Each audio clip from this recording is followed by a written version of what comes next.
திரிகோணமலை, அதாவது ட்ரிங்கோ மலை அப்படின்னு சொல்லுவாங்க. கோணேஸ்வர பெருமான் வீற்றிருக்கக்கூடிய இடம்தான் திரிகோணமலை. அந்த இடத்துல அன்று இரவு நாங்க தங்கினோம். நாங்க தங்கின ஹோட்டல் பாத்தீங்கன்னா பீச் ரெசார்ட் மாதிரி. அந்த ஹோட்டலுக்கு பின்னாடி பீச். காலையில எழுந்து பார்த்தா அந்த பீச்சோடைய அழகு அத்தனை ஒரு அழகு. 6 மணிக்கு எழுந்து போய் பார்க்கும் பொழுது அந்த சூரிய உதயம், அந்த அங்க இருந்த ஒரு இயற்கை சூழல், அமைதியான அந்த ஒரு சூழல், அந்த சன்பாத் எடுக்கிறதுக்கான அத்தனை ஃபெசிலிட்டிஸ், அங்க பெஞ்ச் மாதிரி கொடை, அந்த மாதிரி அத்தனையும் அந்த பீச்ல அவ்வளோ ஒரு அழகான ஒரு தோற்றம். அந்த பீச், அந்த பீச் இருக்கிறதே பாத்தீங்கன்னா ஒரு குறுகிய இடமா வந்திருக்கும். அது பார்க்கறதுக்கே அவ்வளோ ஒரு அழகா இருந்தது. இந்த மாதிரி வெளியூர்களுக்கு நாம போகும்போது இந்த மாதிரி இடங்கள் நமக்கு எதேச்சியா அமையறது ஒரு பெரிய பாக்கியம்.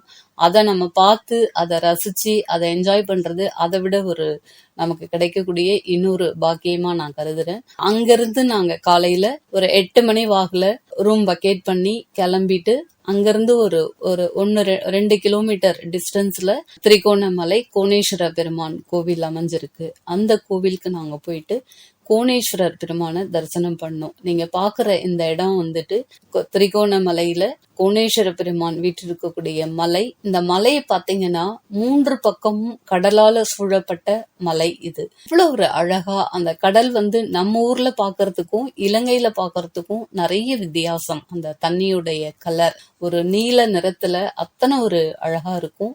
அந்த உயரமான மலை, அந்த 3 பக்கமும் கடலால சூழப்பட்ட இடம். இது ராவணன் வெட்டு அப்படின்னு சொல்லுவாங்க. அதாவது ராவணன் வெட்டு அப்படின்னா நிறைய பேருக்கு தெரிஞ்சிருக்கும். ராவணன் ஒரு அதிதீவிர சிவபக்தன் அப்படிங்கறத நிரூபிச்சிருக்கான். அந்த இடத்துல அவனுடைய தாயார் உடல் நலம் குன்றி கோணேஸ்வர பெருமான வழிபட முடியாத ஒரு சூழல்ல அவனுடைய எண்ணம் எப்படி இருந்திருக்கு அப்படின்னா, அந்த திரிகோணமலையில இருக்கக்கூடிய கோணேஸ்வர பெருமான் கோவிலையே அங்க எடுத்துட்டு போயிடணும் அப்படின்னு சொல்லிட்டு இந்த மலையை வெட்டி எடுக்கும் போது சுவாமி அதை தடுத்ததா ஒரு வரலாறு சொல்லுவாங்க. அப்படி வெட்டின இடம் தான் இந்த ராவணன் வெட்டு அப்படின்றது. அந்த மலை பாத்தீங்கன்னா 2ஆ பிளந்துருக்கும். அவ்வளவு அழகா இருக்கும் அந்த இடத்துல பாக்குறதுக்கு. அதை பார்த்து முடிச்சுட்டு கொஞ்சம் மேல ஏறணும்னா பெருமான் வீற்றிருக்கக்கூடிய கோவில். அந்த கோவில் தரிசனம் பண்ணிட்டு, அந்த கோவில்ல சுற்றுப்புறத்துல பார்த்தோம்னா திருஞான சம்பந்த பெருமான் அருளி செய்த தேவாரம் அங்க பொறிச்சு வச்சிருக்காங்க. அதை முடிச்சுட்டு வெளியில வந்தோம் அப்படின்னு சொன்னா, கடல் ஓரத்துல இருக்கக்கூடிய மரங்கள்ல பக்தர்கள் அவரவர்களுடைய வேண்டுதலுக்காக நிறைய தொட்டில் கட்டியிருக்காங்க. நம்ம ஊர்ல மட்டும்தான் இல்ல, இலங்கையிலயும் அதே மாதிரி நிறைய வேண்டுதலுக்காக தொட்டில் கட்டியிருக்காங்க. அதை பார்த்து முடிச்சுட்டு கொஞ்சம் அதுக்கு கோவிலுக்கு எதிர்புறம் உள்ள மலையில பாத்தீங்கன்னா மார்கண்டேயருடைய கதை. அதாவது மார்கண்டேயனுக்கு ஆயுள் முடிஞ்சு யமன் அவரை பிடிக்க வரும்போது மார்கண்டேயன் போய் சிவனை கட்டி தழுவினதுனால என்னுடைய பக்தனை நீ பிடிக்க வரியா அப்படின்னு சொல்லி சிவபெருமான் யமதர்மராஜாவை எட்டி உதைச்ச வரலாறு சொல்லுவாங்க இல்லையா. அந்த கதைய ஒரு சிலை ரூபத்துல தத்ரூபமா அழகா வடிவமைச்சு வச்சிருக்காங்க. அதுக்கு அடுத்ததா பாத்தீங்கன்னா பிட்டுக்கு மண் சுமந்த படலம், அதாவது வந்திக்கிழவி பிட்டு வைக்கிற கதை இருக்கு இல்லையா, அந்த படலம் பாத்தீங்கன்னா பக்கத்திலேயே அழகா வடிவமைச்சிருக்காங்க. பெருமான் அந்த பெரம்படி கொடுக்கறது, சிவபெருமான் பாட்டிக்கிட்ட பிட்டு வாங்கி சாப்பிடுறது, அவர் வேலை செய்யலன்னு அவரை பெரம்பால் அடிக்கிறது, அந்த மாதிரி சிலைகளை அந்த படலத்தை அவ்வளவு ஒரு அழகா தத்ரூபமா அங்க காட்சிப்படுத்திருக்காங்க. அப்படியே பாத்தீங்கன்னா அந்த பீச் அவ்வளோ ஒரு அழகா இருக்கும். சிவபெருமான், பார்வதி, முருகன், விநாயகரோட இருக்கக்கூடிய இடம். அதற்கு பிறகு பாத்தீங்கன்னா லிங்கோத்பவர் அங்க வச்சிருக்காங்க. இந்த மலையில கொடைஞ்சி லிங்கோத்பவர் வச்சிருக்காங்க. ரொம்ப அழகான ஒரு தலம் இந்த இடம் பாக்குறதுக்கு. இதெல்லாம் அடியேனுக்கு ஒரு கனவாதான் இருந்தது. இந்த இடம்லாம் நம்ம போய் பார்க்க முடியுமா? திருஞான சம்பந்தரே போய் நேர்ல பாடாத ஒரு தலம் சொல்லுவாங்க. ராமேஸ்வரத்துல இருந்து திரிகோணேஸ்வர பெருமான நினைச்சு பதிகம் பாடினதாதான் வரலாறு. நானும் ஒரு முறை அப்படிதான் ராமேஸ்வரம் போனப்ப அடியேனும் இங்கிருந்து வணங்கிக்கிறேன்ப்பா அப்படின்னு தான் நினைச்சு வணங்கிட்டு வந்தேன். ஆனா இறைவனுடைய பெரும் கருணையினால இந்த பாக்கியம் எனக்கு 2025 அக்டோபர் மாசத்துல எனக்கு இந்த ஒரு பாக்கியம் கிடைக்க பெற்றது.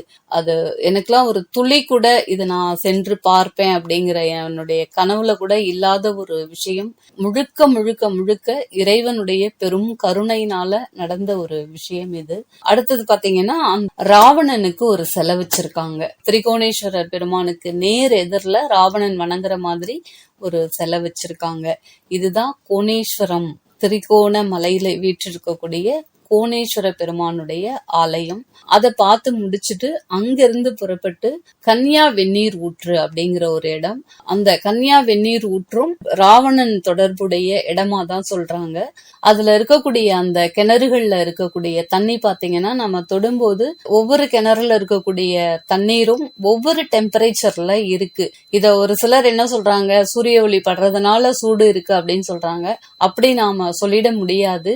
இது இயற்கையாவே வெது வெதுப்பா வரக்கூடிய ஒரு தண்ணீர் மாதிரி தான். நம்ம அதுல கை வச்சு பார்க்கும்போது நமக்கு தெரியுது. ஒவ்வொரு கிணத்துலயும் ஒவ்வொரு விதமான டெம்பரேச்சரா அந்த தண்ணி நமக்கு தெரியுது கை வச்சு பார்க்கும்போது. இந்த தீர்த்தத்தை சிலர் குளிக்கிறாங்க, சிலர் எடுத்து தலையில தெளிச்சுக்கிறாங்க. இந்த இடமும் நம்ம திரிகோணமலைக்கு அருகாமையிலேயே பார்க்கக்கூடிய ஒரு இடமா தான் இந்த கன்யா வெந்நீர் ஊற்றும் இருக்கு. இது உள்ள போறதுக்கு லோக்கல் பீப்புளுக்கு ஃப்ரீ இருக்கு. நம்ம எல்லாம் ஃபாரினர் அப்படின்னு சொல்லிட்டு இதுக்கு ஒரு 500 rupees நம்ம இலங்கையுடைய மணி, இலங்கை பணத்தை நம்ம 500 ரூபாய் அங்க நுழைவு கட்டணம் செலுத்தி தான் இதை உள்ள போய் நம்ம இதை பார்த்துட்டு அடுத்ததான் நாங்க தம்புல்லா அப்படிங்கிற ஒரு புத்தர் டெம்பிள் இருக்கக்கூடிய இடத்துக்கு போயிட்டு இருக்கோம். போற வழியில ஒரு இடத்துல இந்த தயிர், அதாவது எருமை தயிர் சொல்றாங்க. தயிர்ல நம்ம ஊர்ல தேன் மாதிரி அங்க அந்த மரத்துக்கு ஏதோ ஒரு பேர் சொல்றாங்க. அது எனக்கு ஞாபகம் இல்லை இப்போ. அது அந்த பாகு மாதிரி இருக்கு. நம்ம கருப்பட்டி பாகு எடுக்கிற கருப்பட்டி மாதிரியே தான் அதுக்கு ஒரு பேர் சொல்றாங்க. அந்த கருப்பட்டி பாகு மாதிரியே அந்த பாகு இருக்கு. அந்த பாகு அந்த தயிர்ல விட்டு தராங்க. அது சாப்பிட்றதுக்கு சுவை அவ்வளோ ஒரு அருமையா இருந்துச்சு.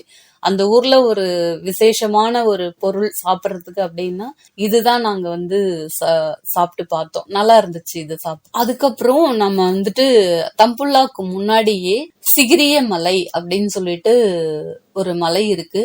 இந்த சிகிரிய மலை பாக்குறதுக்கே ஒரு நாள் டைம் எடுக்கும் அப்படின்னு சொல்றாங்க. நாங்க 5 நாள் பிளான் பண்ணி போனதுனால இதுக்கான நேரத்தெல்லாம் நாங்க ஒதுக்கல. ஏன்னா கிட்டக்க போய் பாக்குறதுக்கு எங்களுக்கு நேரம் பற்றாக்குறையினால எங்களை கூட்டிட்டு போன கார் டிரைவர் அந்த ஏரியாவுக்கு கூட்டிட்டு போயிட்டு என்ட்ரன்ஸ் டிக்கெட் வாங்காம மெயின் ரோட்லயே நிக்க வச்சு இந்த மலையை எங்களுக்கு காமிச்சாரு. அந்த மலையை பத்தின தகவல்களை அவர் எங்களுக்கு சொன்னாரு. இத கிட்டக்க போய் நேரா பார்த்தா ரொம்ப நல்லா இருக்கும். அதுக்கான ஒரு என்ட்ரி வாங்கணும், உள்ள போகணும், டைம் எடுக்கும், வெயில் டைம் வேற. இன்னைக்கு இதை பார்த்தோம்னா வேற எதுவும் பார்க்க முடியாம ஆயிடும். இப்படி எல்லாம் சொன்னதுனால நாங்க தூரம் இருந்தே அந்த சிகிரிய மலையை பார்த்துட்டு வந்தோம். இது தம்புல்லால தங்க புத்தர் கோவில். இதுக்கு போறதுக்கு இருக்கக்கூடிய சிலை பாத்தீங்கன்னா பெரிய சிலையா ஒரு தங்க நிறத்துல வச்சிருக்காங்க. மேல புத்தர் சயனத்துல இருக்கக்கூடிய இடம் கோவில் மாதிரி மேல வச்சிருக்காங்க. படிக்கட்டு ஏறி மலையில மேல போகணும். மேல போனா அதுக்கு என்ட்ரன்ஸ் பாத்தீங்கன்னா அவங்க ஊர் பைசாவுக்கு 3000 rupees என்ட்ரன்ஸ் வாங்கிட்டு போனாதான் அங்க பாக்கலாம் அப்படின்னு சொன்னாங்க. அங்க எல்லாரும் ஃப்ரீ அப்படின்னு சொன்னதுனால நாங்க என்ட்ரன்ஸ் டிக்கெட்டை தேடி வாங்காம மேல ஏறிட்டோம். அங்க ஏறின பிறகு ஃபாரினருக்குலாம் என்ட்ரி டிக்கெட் இருந்தாதான் உள்ள போக முடியும் அப்படின்னு சொன்னதுனால 3000 rupees கொடுத்தா அதுல என்ன பார்க்க போறோம் அப்படின்னு சொல்லிட்டு நாங்க மேல மலையில இருந்து எல்லா இடங்களையும் அப்படியே சுத்தி பார்த்துட்டு உள்ள என்ன அப்படின்னு கேட்டா புத்தர் சயன கோலத்துல இருக்காரு அப்படின்னு சொன்னாங்க. சரி, நாங்க வெளியில மட்டும் பார்த்துட்டு அப்படியே வந்துட்டு அன்னைக்கு நைட்டு நாங்க தங்கின இடம் பின்னவலையில நாங்க ஒரு ரெசார்ட்ல தங்கினோம். ரொம்ப அப்படியே ஒரு ஃபாரஸ்ட் ஏரியா. அது ரெசார்ட் தான் நாங்க தங்கியிருந்த ரெசார்ட். ரொம்ப ஒரு அழகான ஒரு இடம். நல்லா இருந்துச்சு தங்கறதுக்கு எங்களுக்கு அந்த சூழல்.